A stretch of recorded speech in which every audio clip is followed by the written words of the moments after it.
Hello and welcome to Tim's BMW Repairs and Information. Well, it's England in summertime. We've had a few record-breaking hot days and now we get thunder, lightning and very heavy rain.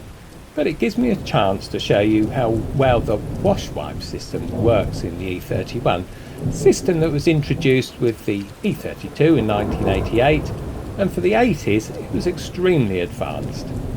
One of the advanced features was the variable wiper pressure. The wiper presses harder onto the screen the faster you go, and that was controlled by the general module and has its own separate motor just to apply pressure to the wipers. But the best way to show how it all works, we'll go out for a drive in the rain. We're starting with the very basics. It's a 2-speed system, so we've got a normal speed. And for heavy rain like today, and when you're moving fast, click it up to the 3rd position. There's your fast speed, and it clears the windscreen very effectively. But one of the very clever features is the interval for the intermittent wipe. So here we go. Wiper stall up, down from the rest position. You get one wipe. Wait for the period you want to, and then lift it up to the 1st position, and it will remember that interval. In this case it's 2.3 seconds. So do it again, do it in slow motion. So from the rest position, up, down, you'll get one wipe of the windscreen wipers. Wait until the screen is covered with water and then lift it to the 1st position, and it will remember that interval. In this case we've done 2.3 seconds. But it can be any interval from around about 2 seconds to 10 seconds. So here's a different interval, so all at normal speed, up and down from the rest, one wipe, wait for a little while, up we go. In this case it's around about 4 seconds for lighter rain, to say anywhere between 2 and 10 seconds. So very clever system. The wash wipe is very clever as well. This is the intensive program, so it works intensive wash, normal wash, the wipers run automatically, you don't have to do anything. Do a few wipes and then it will wait for a second, I guess, so the water might start running down again, and then it do a surprise last wipe and then park the wipers.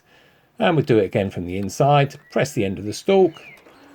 Intensive wash to clear the bugs off, normal wash to clear the screen, wipers do a few wipes.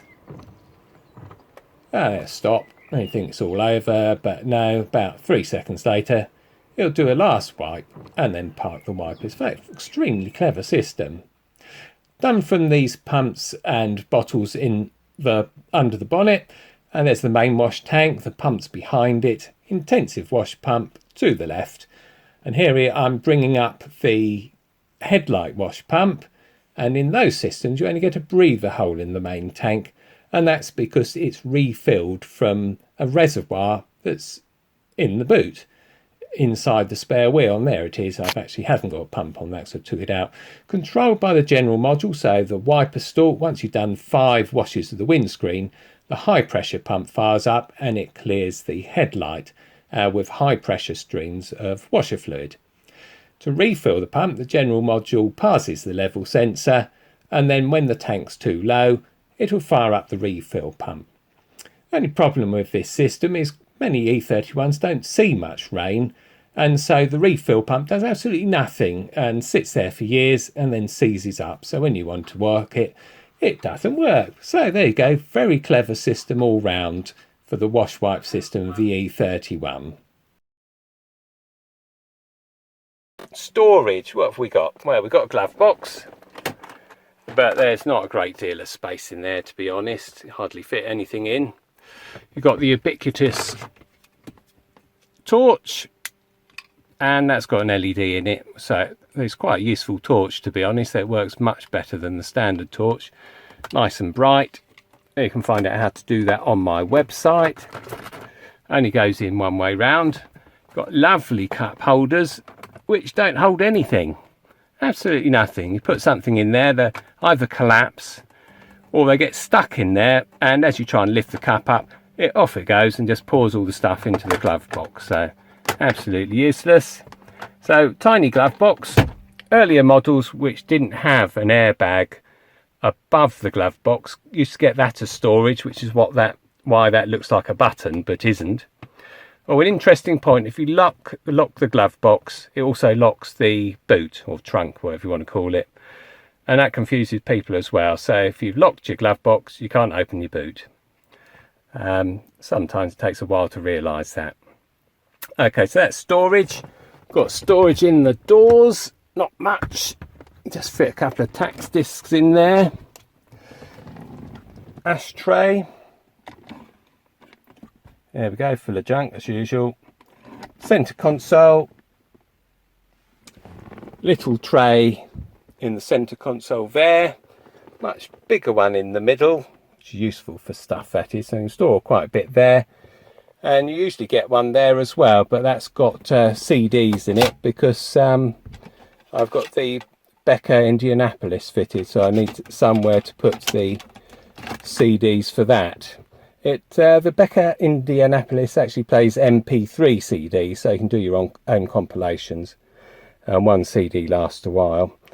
Okay, so storage, side pockets there, bits in the middle, tiny glove box, same on this side, but you also have on the UK models a little storage pouch here, and you can't get much in there really. But on models after 93, I think, you get the rear seats which pull down, so you pull that strap down, they flop, they won't pull down otherwise. Strap pulls the catch open. When you get those two flat, then you've got an acre of flat storage space to stick all sorts of things in. Obviously you can't get children in there, but you can get stuff.